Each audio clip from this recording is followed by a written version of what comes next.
안녕하세요. 북한 청춘들의 고민 시간입니다. 오늘도 역시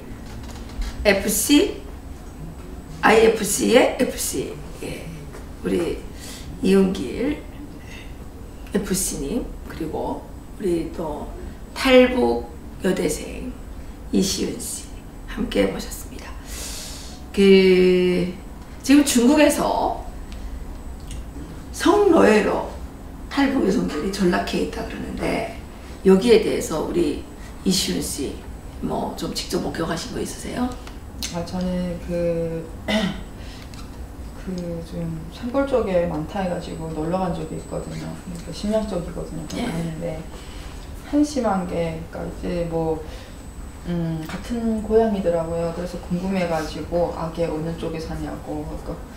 그래서 걔를 보려고 갔는데 그 집에서 아까 보게 안 하더라고요. 그러니까 내가 그 동네 사는 사람도 아니고 외지 사람이 왔으니까 혹시 도망갈까봐 안 보여주는데, 그래서 어떻게 뭐 좀 기회를 보다가 보긴 봤어요. 근데 옷이 자기 몸에 맞지도 않는 거예요. 막 이렇게 막 할머니 옷 같은 걸 다 입고 있더라고요. 그것도 심지어는 막 여기를 막 이렇게 꼬맸다나, 여기서도 꼬맨 옷을 입고 있더라고요. 그래서 제가 왜 저러고 사냐고 하니까 도망칠까봐. 그때 나이가 17살인가?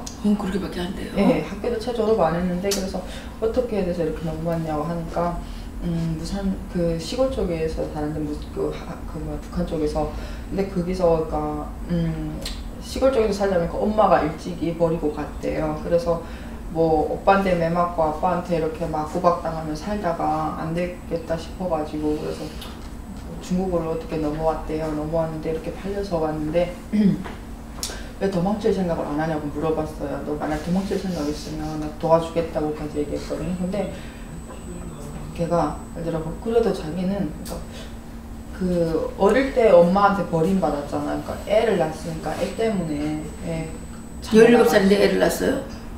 네.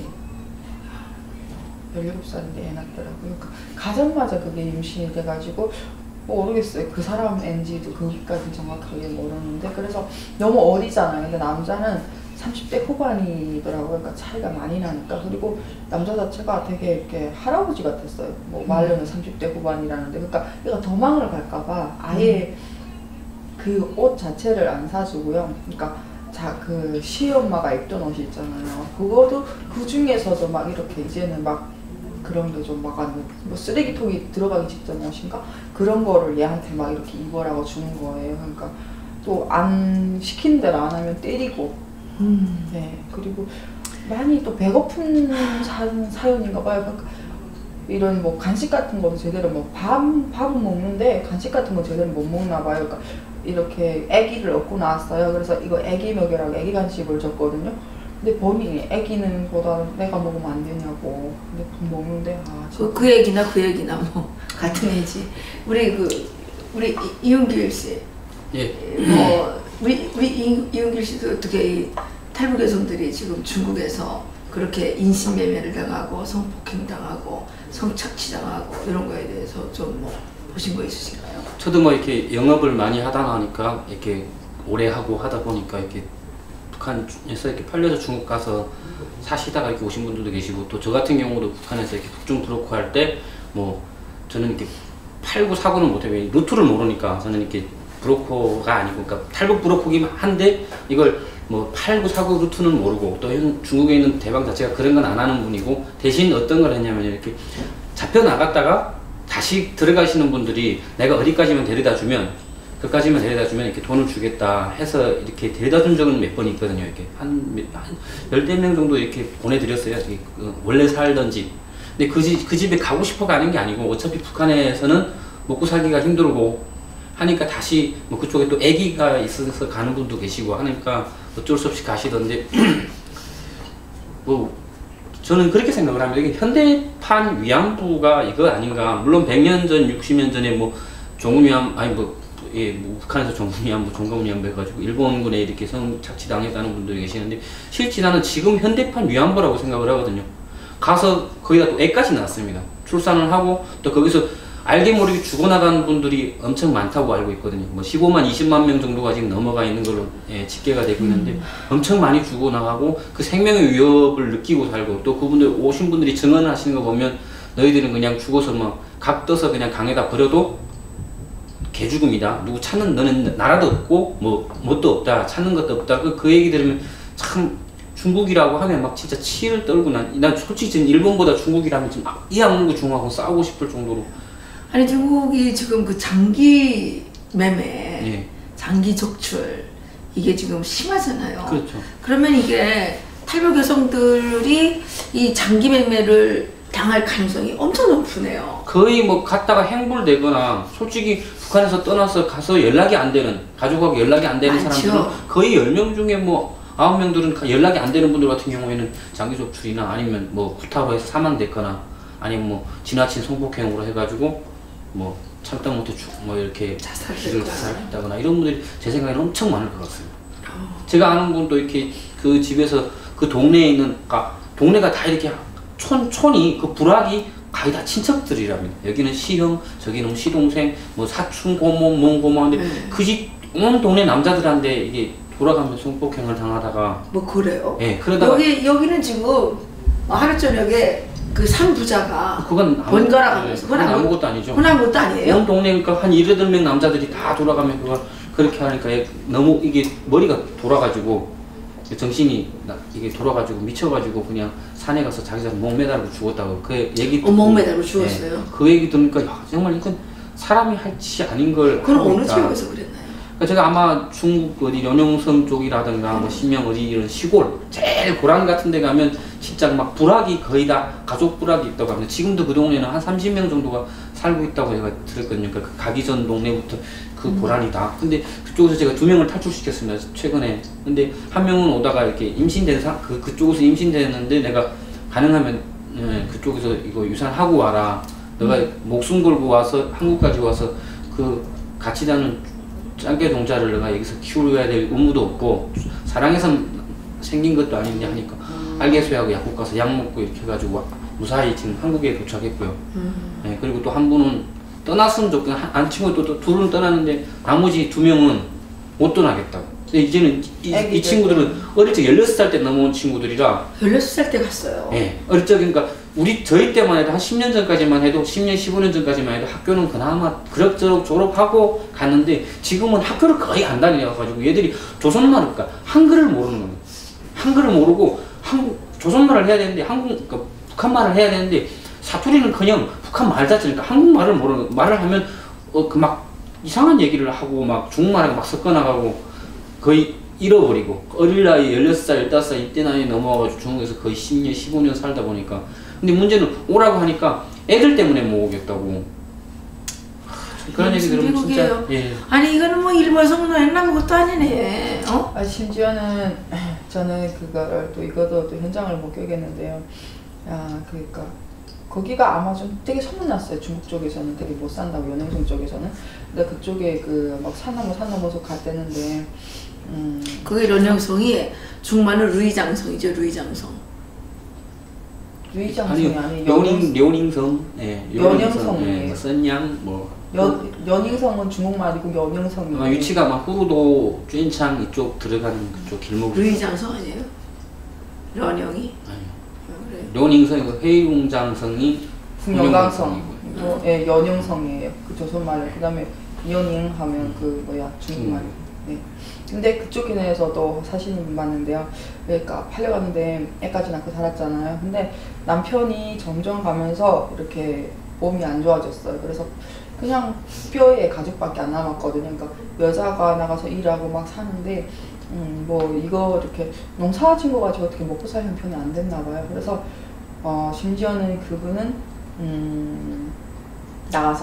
동네에 나가서 좀 인물은 꽤 되셨어요. 그래가지고 인물체계도 좀 되시더라고요. 그래서 동네 나가서 그렇게 막 남자들이랑 자고 그 돈으로 애 옷도 싸게 피고 살림해고 그대로.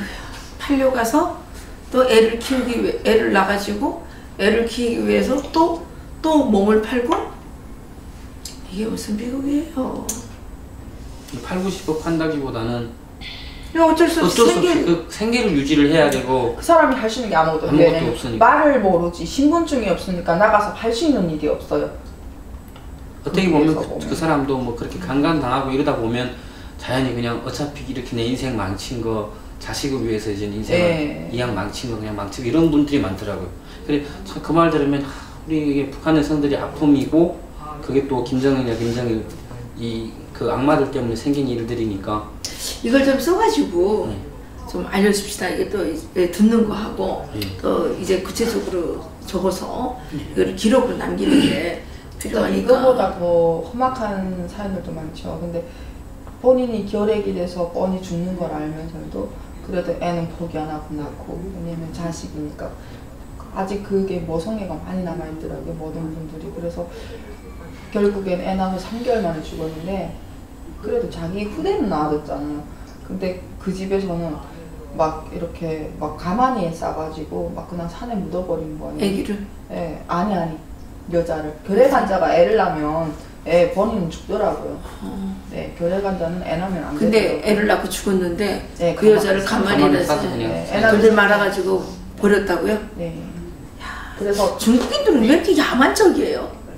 그러니까 너무 내가 봐서 너무 무식한 것 같아요. 왜냐면 그 자식이 아마 그게 나중에 다 알게 될 사실이잖아요. 그게 어떻게 됐든 간에 엄마잖아요. 근데 너무 잔인하게 하더라. 그래서 그 동네에서 막 들고 일어났다고. 근데 들고 일어나고 때짜 또 거기까지 할 수 있는 게 아무것도 없잖아요.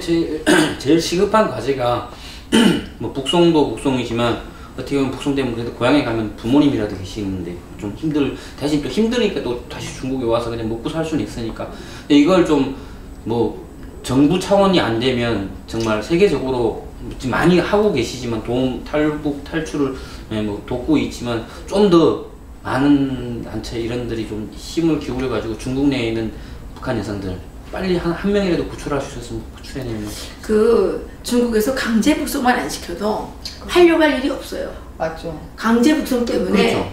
그 여성들이 팔려가도 말도 못하고 그러고 있는 거죠. 강제 북송 시키는 것 때문에 이 여성들이 더 이제 그런 부분이 있고, 중국이 워낙 그 공산주의 국가고 이게 인간에 대한 이 인식이 잘못된 나라다 보니까 탈북 여성들을 완전히 뭐 성놀이개에다가 그 다음에 이 장기 적출, 뭐 장기 매매 이런 대상으로 지금 삼고 있는 거 아닙니까? 그런데 이게 문제는 대한민국 정부가 여기에 대해서 전혀 관심이 없는 게 지금 문제인 거죠.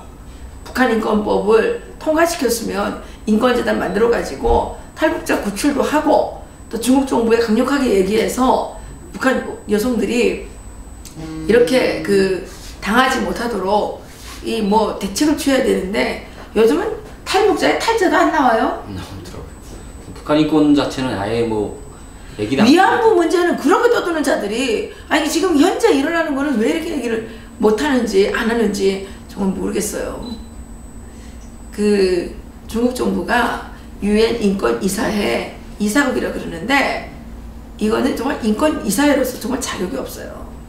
이렇게 인권이 짓밟히고 있는데 이게 무슨 노예제도도 아니고 이게 뭡니까 이게 21세기에 이런 일들이 일어나는 그런 국가를 유엔 인권 이사국에 뽑아준 유엔 참 한심합니다. 한심해요. 그리고 지금 이런 상황 속에서 남북 정상회담, 미북 정상회담 한다고 지금 아주 전 세계가 지금 장밋빛 그 희망에 부풀어 있는데 북한에서는 지금 어떻게 지내고 있어요? 뭐 불과 뭐 한 2-3일 전에 전화한 결과는 인민반에서도 이렇게 회의 같은 거 한답니다. 인민반 회의 같은 거 해가지고 뭐 당원 회의도 있었는데 당원들 회의니까 매 회의마다는 또 강연 내용이 또 다릅니다. 근데 인민반의 회의에는 그냥 위대성 선전, 순전히 위대성 선전. 예, 뭐라고 선전하는데요? 그러니까 우리 위대한 김정은 원수님의 탁월한 영도로 인하여 미일 제국주의자들과 남조선 게르도당들이 무릎 꿇고 장군님께 찾아오고 특사를 보내주고 뭐 제발 우리 북한 그 국내에 강력한 핵 이거는 맞지 않았으면, 그러니까 서울 불바다 항상 얘기하던 이것만 좀 피해 갔으면 하는 바람으로 찾아오고 무릎 꿇고 온다고. 전혀 비핵화를 관련한 회담이라는 얘기는 전혀 입도 뻔긋 안 하고 딱 장면을 보여주는 게 북한에서도 이 특사 보낸 분이 아마 안보실장이신 것 같은데 그분이 이렇게 김정은 솔직히 36살 내보다 동생이고 저는 군사업무 6년 했는데 걔는 1년도 안 해, 1년 그냥 뭐 야영도 안 갔다 온 애 아닙니까? 스위스 베를린가? 그쪽 국제학교 간 것밖에 없고 군사 지식이라는 아무것도 없는 애가 뭐 마음경 막 거꾸로 돌고 이러는 애 한 데다가 마음을 거꾸로 돌고 거꾸로 돌고 뭐 여기도 뭐 거꾸로 든 분들이 한 2분 계시던데 뚜껑 닫고 있는 분들 계시더라고요. 근데 그 친구는 아예 친구도 아니지 동생이지. 얘는 아예 뭐 군사라는 난 뭘 알고는 지시봉으로 짚는지 모르겠더라고. 이게 모르고 짚는 거거든요. 군사작전 지도상 봐도 얘는 좌표를 알고 뭘 알고 나침판 볼 줄 아는지 아마 거꾸로 돌고 있을 것 같은데 전혀 이게 뭘 진짜 두부모에다 막대기 꽂는 것처럼 하고 찾아보는 식으로 얘는 행방이 없는 애인데 얘한테다가 그렇게 나이도 30년 이상이신 분이 그래도 안보실장이시면 최소한 뭐 국정원부터 군 모든 걸 다 경험을 하셨던 분 아니겠습니까? 서훈 국정원장도 그렇고 이게 그쪽 안보 군사 라인에서는 최고의 대한민국 최고라고 하실 분들인데 나이도 거의 아버지 뿌리고 그런 분들 가서 이게 막 허리를 굽히고 나한테도 허리 굽히라고 하고 싶은데 저가 걔보다 더 나았거든요. 유명무사업 했는데 북한군. 그래요? 그런 놈한테 가서 우리 운기 씨한테 와서 허리 굽혀요. 그러니까요. 아무리 그렇지 국가 정상이라고 해도 걔는 인정할 수 없는 우리의 주적이고 뭐 주적인데 최고 사령관 개꿀이라. 그 북한 군인들도 이제는 뭐 최고 사령관 얘기하면 웃기고 주민들도 인정을 안 하는데 거기다가 그 보너스 제가 다 열받는데 북한 주민들도 그러더라고요. 야 너네는 그렇게 맥이 없니? 막 그러더라고요. 야 대한민국 얼마나 강한데 군사 강하고 뭐가 맥이 없다는 거예요? 맥이 없다는 게 이게 너네가 맥이 없, 그러니까 힘이 없어가지고 너네가 힘이 없어서 우리 돼지한테 와서 이렇게 북한 주민들이 그렇게 비웃는 얘기를 들어보니까 이게 확 열받더라고. 그래가지고 저는 솔직히 지금 남북 축구하면 저는 한국 응원합니다. 근데 뭐 동생이나 또 뭐 여자분들도 어떤 분도 이렇게 북한을 응원하더라고요. 근데 저는 고향이라서 응원하는 생각은 없고 왜냐면 국가 대 국가로 나섰을 때는 나는 대한민국 대신 함경북도 하고 뭐 경기도 하고 한다면 저는 함경북도를 응원할 겁니다. 그러나 국가 대 국가로 하면 저는 대한민국을 응원할 거거든요. 대한민국 국민이지 조선민주주의 국민이 아니기 때문에. 근데 그런 대한민국이 이렇게 인정받는 야 군수 포츠 얼마나 강한데 어디 나가면 야 우리 동메달 땄어 런던 올림픽 뭐 이렇게 자랑스러운데 쟤네한테 왜 가서 군사력도 강하고 10위권 경제력은 뭐 거의 탑이고 IT 강국이고 이런 사람들이 왜 굳이 그래가지고 지금 돼지한테 가서 모르고 그래가지고 북한 주민들한테 김정은이가 위대하다는 그 선전을 하는 빌미를 준 거네요. 그리고 군 강연 자료에는 더 정치위원 강연 저번에도 말씀드렸는데 정치위원 강연 자료가 어떻게 제가 입수한 건 아니고 강연 받은 사람들이 이렇게 얘기를 하는데 보니까 똑같은 게 제가 그 17년 전인가 김대중 대통령 왔을 때 2001년도 제가 군사업무 할 때거든요. 그때 몽땅 방공호 들어갔었거든요. 적들이 뭐 앞에서는 양의 웃음 짓고 오지만 뒤에서는 승양의 칼을 버리고 온다 해서 총창 갈아라 했습니다. 근데 북한에 총창 갈면 전쟁이었거든요. 총창 갈아서 야 이거 뭐 준전시에 총창까지 가면 이거 전쟁이네. 금방 밀고 그냥 남조선까지 싹 쓸어 들어가자 이런 생각인데 지금 똑같이 강의를 한답니다. 적들이 비록 이렇게 오지만 뒤에서는 4월 하지 않습니까? 한미국 합동공사에서 하니까 비록 축소되는 걸 하지만 완전 또 이게 뒤에서 북침전쟁 연습을 하고 있으니까 우리도 무력으로 남조선을 통일해야 된다. 이걸 항상 잊지 말자. 물론 군인들이 강연하는데 그냥 군인들이 강연하는 정도가 아니고 거의 그냥 이제는 해방이 마지막 단계에 들어섰다. 이런 식으로 강연을 하고 있다고 하니까 그냥 우리는 손 들고 뭐 무기 내려놓고 맞아들여야 되는 상황이 아닌지 거기다 지금 군인들 뭐 복무기간도 축소하고 또 장성들도 축소하고 한다니까 좀 약간 많이 걱정되더라고요. 그렇군요. 그러니까 이게 지금 한국에서는 뭐 북한이 뭐 대화와 협력의 대상이라는 등 뭐 지원 대상이라는 등 뭐 지금 남북 정상회담을 통해서 뭐 평화가 온다는 등 이러고 지금 헛된 꿈을 꾸고 있지만 북한은 역시 지금 김정은이가 위대해서 남한의 대통령, 미국의 대통령들이 자기들한테 찾아온다고 이런 거짓말을 하고 있네요. 지금 글쎄 북한에 앉아있는 주민보다 한국에 있는 분들보다 지금 제일 불안해하는 분들이 있어요. 누구예요? 하나원이요. 하나원이요? 왜요? 네. 그 며칠 전에 들었는데요. 어떻게 하나원이랑 통화는 가능하잖아요. 그래서 들었는데 이렇게 김정은이가 온다니까 그 김정은이 오기 전에 그게 있었잖아요. 그 13명. 네, 그 서한 그게 있었잖아요. 그래서 그걸 그렇고 얼마 되지도 않았는데 갑자기 이번에 또 김정은이가 내려왔다. 그러니까 그 사람도 그 안에 있잖아요. 국정원 하나는 안에만 있는 분들인데, 그러니까 지금 밖에서 벌릴까봐. 네, 그래서 이거는 뭐 남한 땅 뭐 차 밟아도 못 보고 이거 하나원에서 도로 뭐 북한 넘어가는 거 아닌가고. 그럴 수도 있겠네요. 네, 그분들은 왜냐면 우리는 그래도 신분을 가지고 나서 하나까지 신분이 없잖아요. 그러니까 솔직히 그래서 야 우리보다 지금 더 이렇게 지금 많이 떨고 있는 분들이 있다고. 그래서 지금 북한도 아니고 그래서 이건 진짜 아닌 게 북한 주민도 아니고 한국 주민도 아니고 그게 아닌 아직 계시는 분들이 국정원 하나원 분들이 지금 제일 많이 왜냐면 전에 얘기가 벌써 있었잖아요. 그 12명 그거 소환 얘기가 있다 보니까. 그러니까 야 걔네는 한국 국적도 가졌는데 이렇게 소환해달라는데 그럼 우리는 뭐야? 그래서 우리 이대로 김정은이 여기 뭐 국가에서 데모해야지. 나만 내려왔다가 이거 그냥 우리 다 데리고 가는 거 아니냐고. 그래서 그런 얘기가 지금 요 얘기가 똑같이 진행됐던 게 제가 한국 몽골로 올 때거든요. 한국에서 중국에서 몽골 거쳐서 올 때 노무현 대통령이 막 북한 갔다 오고 김정일이 뭐 어쩐다 만다 이러면서 김정일도 몽골도 오고 한다면서 우리 이걸 이러다가 지금 제가 생각엔 하나원 국정원도 제일 두렵겠지만 지금 현재 삼국에 있는 분도 태국, 라오스, 캄보디아. 한국 대사관에. 예, 한국 대사관 그러니까 한국 대사관이라기보다는 남미수용소에 있으면서 한국 대사관에서 이렇게 지켜준다고 하는데 문제는 지금 이런 모드가 되면 바로 중국으로 다시 내보내서 북송될 수 있는 확률이 엄청 많거든요.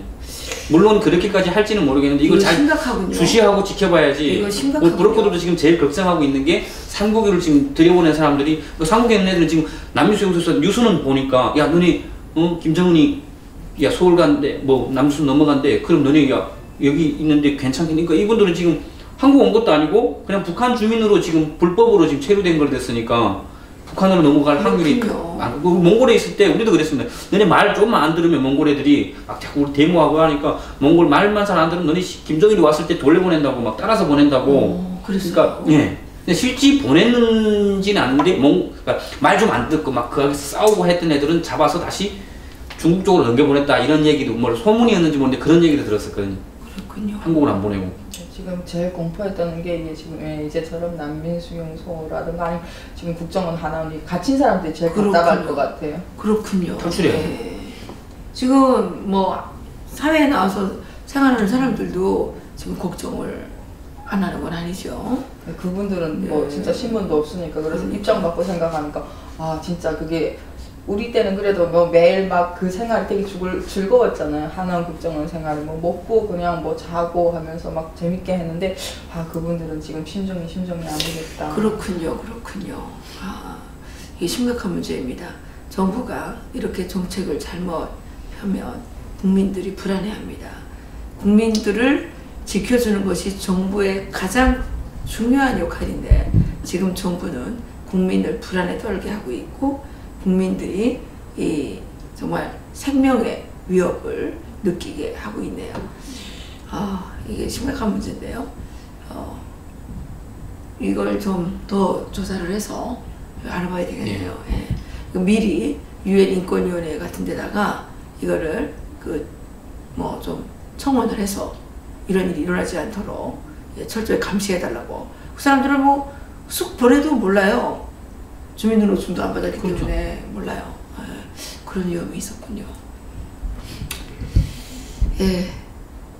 지금 깡패 한놈 때문에 정말 전 세계가 불안에 떨고 있고 이 북한 주민들 또 탈북자들 대한민국에 와서 생활하는 북한 출신의 대한민국 국민들 또한 너무나도 불안합니다.